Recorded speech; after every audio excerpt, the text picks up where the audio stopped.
शांति। आज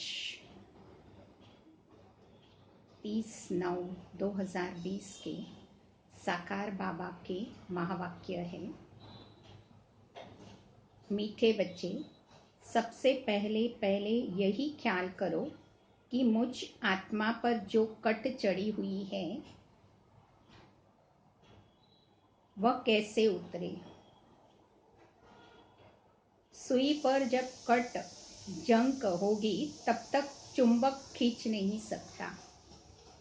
प्रश्न है, पुरुषोत्तम संगम युग पर तुम्हें पुरुषोत्तम बनने के लिए कौन सा पुरुषार्थ करना है। बाबा ने बताया है, कर्मातीत बनने का कोई भी कर्म संबंधों की तरफ बुद्धि न जाए, अर्थात कर्म बंधन अपने तरफ न खींचे। सारा कनेक्शन एक परमात्मा से रहे, कोई से भी दिल लगी हुई न हो, ऐसा पुरुषार्थ करो। जरमुई जगमुई में अपना टाइम वेस्ट मत करो। याद में रहने का अभ्यास करो। गीत है, जाग सजनिया जाग, नवयुग आया की आया। ओम शांति। रूहानी बच्चों अर्थात आत्माओं ने शरीर द्वारा गीत सुना,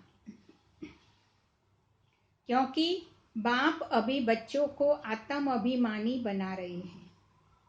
तुमको आत्मा का भी ज्ञान मिलता है। दुनिया में एक भी मनुष्य नहीं जिसको आत्मा का सही ज्ञान हो, तो फिर परमात्मा का ज्ञान कैसे हो सकता है। यह बाप ही बैठ समझाते हैं। समझाना शरीर के साथ ही है। शरीर बिगड़ तो आत्मा कुछ कर नहीं सकती। आत्मा जानती है कि हम कहाँ के निवासी हैं, किसी के बच्चे हैं। अभी तुम यथार्थ रीति जानते हो, सब एक्टर्स पार्टधारी है। भिन्न भिन्न धर्म की आत्माएं कब आती है यह भी तुम्हारी बुद्धि में है। बाप डिटेल नहीं समझाते हैं, होलसेल समझाते हैं। होलसेल अर्थात 1 सेकंड में ऐसी समझानी देते हैं जो सतयुग आदि से लेकर अंत तक मालूम पड़ जाता है कि कैसे हमारा पार्ट नोंदा हुआ है। अभी तुम जानते हो बाप कौन है, उनका इस ड्रामा के अंदर क्या पार्ट है। यह भी जानते हैं ऊंचे ते उच्च परमात्मा है, वही सर्व का सद्गति दाता है, दुख हरता सुख करता है। शिव जयंती गाई हुई है, जरूर कहेंगे शिव जयंती सबसे ऊंचे ते ऊंच है। खास भारत में ही जयंती मनाते हैं। जिस की राजाई में जिस उच्च पुरुष की पास्ट की हिस्ट्री अच्छी होती है तो उनकी स्टैंप भी बनाते हैं। अब शिव की जयंती भी मनाते हैं। समझाना चाहिए सबसे उच्च जयंती किसकी हुई, किसकी स्टैंप बनानी चाहिए। कोई साधु संत अथवा सिखों का, मुसलमानों का व कांग्रेसों का कोई फॉलोअर्स, कोई फिलोसोफर अच्छा होगा तो उनकी स्टैंप बनाते रहते हैं। जैसे राणा प्रताप आदि की भी बनाते हैं। अब वास्तव में स्टैंप होनी चाहिए परमात्मा की, जो सबका सद्गति दाता है। इस समय परमात्मा को न आए तो सद्गति कैसे हो, क्योंकि सब रौरव नर्क में गोता खा रहे हैं। सबसे ऊंचे ते ऊंचे हैं शिव बाबा। पतित पावन मंदिर भी शिव के बहुत ऊंचे स्थान पर बनाते हैं, क्योंकि ऊंचे ते ऊंचे है ना। बाप ही आकर भारत को स्वर्ग का मालिक बनाते हैं। जब वह आते हैं तब सद्गति करते हैं, तो उस बाप की ही याद रहनी चाहिए। स्टैम्प भी शिव बाबा की कैसे बनाई। भक्ति मार्ग में तो शिवलिंग बनाते हैं, वही ऊंचे ते उच्च आत्मा ठहरे। ऊंचे से उच्च मंदिर भी शिव का ही मनाएंगे। सोमनाथ का मंदिर शिव का मंदिर है ना। भारतवासी तमोप्रधान होने के कारण यह भी नहीं जानते कि शिव कौन है। जिसकी पूजा करते हैं उसका एक्यूपेशन तो जानते नहीं है। राणा प्रताप ने भी लड़ाई की, वह तो हिंसा हो गई। इस समय तो सब है डबल अहिंसक। विकारों में जाना, काम कटारी चलाना, यह भी हिंसा है। डबल अहिंसक तो यह लक्ष्मी नारायण है। मनुष्य को जब पूरा ज्ञान हो तब अर्थ सहित स्टैंप निकले। सतयुग में स्टैंप निकलती ही नहीं, इन लक्ष्मी नारायण की ही है। शिव बाबा का ज्ञान तो वहां रहता ही नहीं, तो जरूर ऊंचे ते उच्च लक्ष्मी नारायण की ही स्टैंप लगती है। अभी भारत का वह स्टैंप होना चाहिए। ऊंचे ते ऊंच है त्रिमूर्ति शिव, वह तो अविनाशी रहना चाहिए, क्योंकि भारत को अविनाशी राज गद्दी देते हैं। परम पिता परमात्मा ही भारत को स्वर्ग बनाते हैं। तुम्हारे में भी बहुत है जो यह भूल जाते हैं कि बाबा हमको स्वर्ग का मालिक बनाते हैं। बाप को न जानने के कारण भारतवासी कितनी भूले करते आए हैं। शिव बाबा क्या करते हैं यह किसी को पता नहीं है। शिव जयंती का अर्थ भी नहीं समझते। यह नॉलेज सिवाय बाबा के और कोई को नहीं है।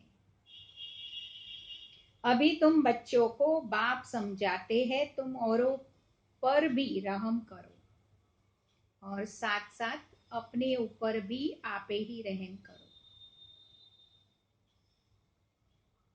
टीचर पढ़ाते हैं, यह भी रहम करते हैं ना। यह भी कहते हैं मैं टीचर हूँ, तुमको पढ़ाता हूँ। वास्तव में इनका नाम पाठशाला भी नहीं है। यह तो बहुत बड़ी यूनिवर्सिटी है। बाकी तो सब झूठे नाम है। वह कोई सारे यूनिवर्स के लिए कॉलेज तो है नहीं। तो यूनिवर्सिटी है ही एक बाबा की, जो सारे विश्व की सद्गति करते हैं। वास्तव में यूनिवर्सिटी यह एक की ही है। इन द्वारा ही मुक्ति जीवन मुक्ति में जाते हैं, अर्थात शांति और सुख को प्राप्त करते हैं। यूनिवर्स तो यह हुआ ना, इसलिए बाबा कहते हैं डरो मत। यह तो समझाने की बात है। ऐसे भी होता है इमरजेंसी के टाइम कोई किसकी सुनते भी नहीं है। प्रजा का प्रजा पर राज्य चलता है, और किसी धर्म में शुरू से राजाई नहीं चलती। वह तो धर्म स्थापन करने अर्थ आते हैं, फिर जब लाखों की अंदाज में हो जाते तब राजाई कर सके। यहाँ तो बाप राजाई स्थापन कर रहे हैं यूनिवर्स के लिए। यह भी समझाने की बातें है। देवी राजधानी इस पुरुषोत्तम संगम युग पर स्थापन कर रहे हैं। बाबा ने समझाया है कृष्ण, नारायण, राम आदि के काले चित्र भी तुम हाथ में उठाओ। फिर समझाओ कृष्ण को श्याम सुंदर क्यों कहते हैं। सुंदर था फिर श्याम कैसे बनते हैं। भारत ही हेविन था, अब हेल बन गया है। हेल अर्थात काला, हेविन अर्थात गोरा। राम राज्य को दिन और रावण राज्य को रात कहा जाता है। तो तुम समझा सकते हो देवताओं को काला क्यों बनाया है। बाप बैठ समझाते हैं, तुम हो अभी पुरुषोत्तम संगम युग पर। वह नहीं है, तुम तो यहाँ बैठे हो ना। यहाँ तुम हो ही संगम युग पर, पुरुषोत्तम बनने का पुरुषार्थ कर रहे हो।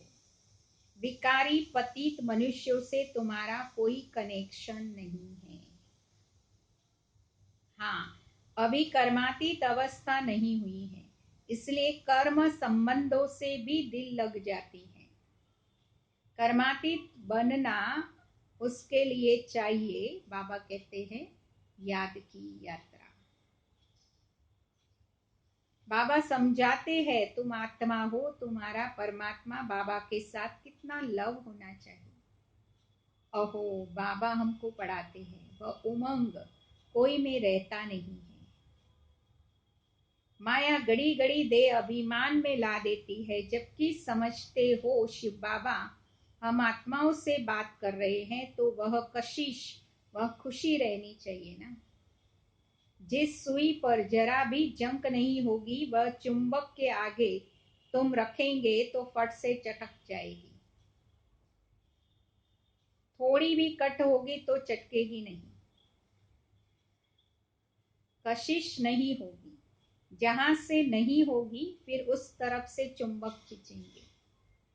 बच्चों में कशिश तब होती जब याद की यात्रा पर होंगे। कट होगी तो खींच नहीं सकेंगे। हर एक समझ सकते हैं हमारी सुई बिल्कुल पवित्र हो जाएगी तो कशिश भी होगी। कशिश नहीं होती है क्योंकि कट चढ़ी हुई है। तुम बहुत याद में रहते हो तो विकर्म भस्म होते हैं। अच्छा, फिर अगर कोई पाप करते तो वह 100 गुना दंड हो जाता है। कट चढ़ जाती है, याद ही नहीं कर सकते। अपने को आत्मा समझ बाबा को याद करो। याद भूलने से कट चढ़ जाती है तो वह कशिश लव नहीं रहता। कट उतरी हुई होगी तो लव होगा। खुशी भी रहेगी, चेहरा खुशनुमा रहेगा। तुमको भविष्य में ऐसा बनना है। सर्विस नहीं करते तो पुरानी सड़ी हुई बातें याद करते हैं। बाबा से बुद्धि योग ही तुड़ा देते हैं। जो कुछ चमक थी वह अभी गुम हो जाती है। बाबा से जरा भी लव नहीं रहता। लव उनका रहेगा जो अच्छी रीति बाबा को याद करते होंगे। यह बच्चा सर्विस भी अच्छी करता है और योग में भी रहता है तो बाप का प्यार उन पर रहता है। हमसे कोई पाप तो नहीं हुआ। अगर याद ही नहीं करेंगे तो कट कैसे उतरेगी। बाबा कहते हैं चाट रखो तो कट उतर जाएगी। तमो प्रधान से सतो प्रधान बनना है तो कट उतारनी चाहिए। उतरती भी है फिर चढ़ती भी है, 100 गुना दंड हो जाता है। बाबा को याद नहीं करते तो कुछ न कुछ पाप कर लेते हैं। बाबा कहते हैं कट उतारने बिगर तुम मेरे पास आ नहीं सकेंगे। नहीं तो फिर सजा भी खानी पड़ेगी। मोचरा भी मिलता है और पद भी भ्रष्ट हो जाता है। बाकी बाबा से वर्षा क्या मिला। ऐसा कर्म नहीं करना चाहिए जो और ही कट चढ़ जाए। पहले तो अपनी कट उतारने का ख्याल रखो। ख्याल नहीं करते हैं तो फिर बाबा समझेंगे इनकी तकदीर में नहीं है। क्वालिफिकेशन भी चाहिए, अच्छे कैरेक्टर चाहिए। लक्ष्मी नारायण के कैरेक्टर तो गाए हुए हैं। इस समय के मनुष्य उन्हों के आगे अपना कैरेक्टर वर्णन करते हैं। शिव बाबा को जानते ही नहीं है। सदगति करने वाला तो वही है। सन्यासियों के पास जाते परंतु वह सर्व का सदगति दाता है ही एक। बाप ही स्वर्ग की स्थापना करते हैं, फिर तो नीचे ही उतरना है। बाबा के सिवाय कोई भी पावन बना न सके। मनुष्य खड्डे के अंदर जाकर बैठते, इसमें तो गंगा में जाकर बैठे तो साफ हो जाए। क्योंकि पतित पावनी गंगा कहते हैं ना। मनुष्य शांति चाहते हैं तो वह जब घर जाएंगे तब पाठ पूरा होगा। हम आत्माओं का घर है ही निर्वाण धाम। यहाँ शांति कहाँ से आई। तपस्या करते हैं, वह भी कर्म करते हैं ना। करके शांत में बैठ जाएंगे। शिव बाबा को तो जानते ही नहीं है। वह सब है भक्ति मार्ग। पुरुषोत्तम संगम युग एक ही है जबकि बाप आते हैं। आत्मा स्वच्छ बन मुक्ति जीवन मुक्ति में चली जाती है।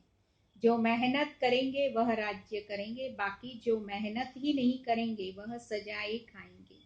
शुरू में साक्षात्कार कराया था सजाओं का, फिर पिछाड़ी में भी साक्षात्कार होगा। देखेंगे हम श्रीमत पर न चले तब यह हाल हुआ है। बच्चों को कल्याणकारी बनना है, बाप और रचना का परिचय देना है। जैसे सुई को मिट्टी के तेल में डालने से कट उतर जाती है, वैसे बाबा की याद में रहने से कट उतरती है। नहीं तो वह कशिश, वह लव बाप में नहीं रहता है। लव सारा चला जाता है मित्र संबंधियों आदि में। मित्र संबंधियों के पास जाकर रहते हैं कहाँ वह जंक खाया हुआ संग, और कहाँ यह संग। जंक खाई हुई चीज के संग में उनको भी कट चढ़ जाएगी। कट उतारने के लिए ही बाप आते हैं, याद से ही पावन बनेंगे। आधा कल्प बड़ी जोर से कट चढ़ी हुई है। अब बाप चुंबक कहते हैं, मुझे याद करो, बुद्धि का योग जितना मेरे साथ होगा उतनी कट उतरेगी। नई दुनिया तो बननी ही है। सतयुग में पहले बहुत छोटा सा जाड़ होता है देवी देवताओं का, फिर वृद्धि को पाते हैं। यहाँ से ही तुम्हारे पास आकर पुरुषार्थ करते रहते हैं। ऊपर से कोई नहीं आते हैं जैसे और धर्म वालों के ऊपर से आते हैं। यहाँ तुम्हारी राजधानी तैयार हो रही है। सारा मदार है पढ़ाई पर, बाबा की श्रीमत पर चलने पर है। बुद्धि योग बाहर जाता रहता है तो भी कट लग जाती है। यहाँ आते हैं तो सब हिसाब किताब चुक्त कर जीते जी सब कुछ खत्म करके आते हैं। सन्यासी भी सन्यास करते हैं तो कितने समय तक सब याद आता रहता है।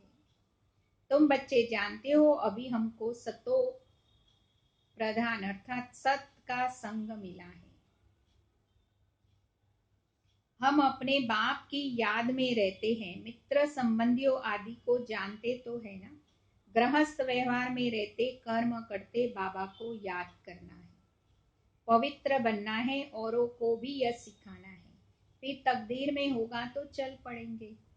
ब्राह्मण कुल का ही नहीं होगा तो देवता कुल में कैसे आएगा। बहुत सहज पॉइंट्स दी जाती है जो किसी की बुद्धि में बैठ जाए। विनाश काले विपरीत बुद्धि वाला चित्र भी क्लियर है। अब वह सॉर्वेंटी तो है नहीं। देवी सॉर्वेंटी थी जिसको स्वर्ग कहा जाता था। अभी तो पंचायती राज्य है। समझाने में कोई हर्जा नहीं है, परंतु कट निकली हुई हो तो कोई को तीर लगे। पहले कट निकालने की कोशिश करनी चाहिए। अपना कैरेक्टर देखना है, रात दिन हम क्या करते हैं। किचन में भी भोजन बनाते, रोटी पकाते, जितना हो सके याद में रहो।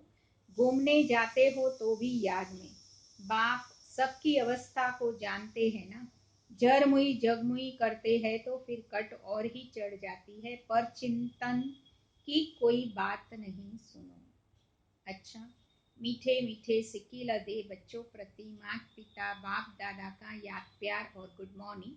रूहानी बाप की रूहानी बच्चों को नमस्ते। हम रूहानी बच्चों की रूहानी बाप दादा को याद प्यार गुड मॉर्निंग और नमस्ते बाबा। नमस्ते, सदा रहो मुस्कुराते। धारणा के लिए सार है। जैसे बाप टीचर रूप में पढ़ाकर सब पर रहम करते हैं, ऐसे अपने आप पर औरों पर भी रहम करना है। पढ़ाई और श्रीमत पर पूरा ध्यान देना है। अपने कैरेक्टर को सुधारना है। सेकेंड पॉइंट है, आपस में कोई पुरानी सड़ी हुई पर चिंतन की बातें करके बाबा से बुद्धि योग नहीं तोड़ना है। कोई भी पाप कर्म नहीं करना है। याद में रहकर जंग को उतारना है। आज का ब्लेसिंग है, सर्व शक्तियों को ऑर्डर प्रमाण अपना सहयोगी बनाने वाले प्रकृति जीत भव। सबसे बड़े ते बड़ी दासी प्रकृति है। जो बच्चे प्रकृति जीत बनने का वरदान प्राप्त कर लेते हैं, उनके ऑर्डर प्रमाण सर्व शक्तियां और प्रकृति रूपी दासी कार्य करती है, अर्थात समय पर सहयोग देती है। लेकिन यदि प्रकृति जीत बनने के बजाय अलबेलेपन की नींद में वहाँ अल्पकाल की प्राप्ति के नशे में व व्यर्थ संकल्पों के नाच में मस्त होकर अपना समय गंवाते हो तो शक्तियां ऑर्डर पर कार्य नहीं कर सकती। इसीलिए चेक करो कि पहले मुख्य संकल्प शक्ति, निर्णय शक्ति और संस्कार की शक्ति तीनों ही ऑर्डर में है। स्लोगन है, बाप दादा के गुण गाते रहो तो स्वयं भी गुण मूर्त बन जाएंगे। बाप दादा के गुण गाते रहो तो स्वयं भी गुण मूर्त बन जाएंगे। ये थे आज के बाबा के 30 तारीख के महावाक्य। अभी 2 मिनट हम बाबा को याद करेंगे।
प्रभु से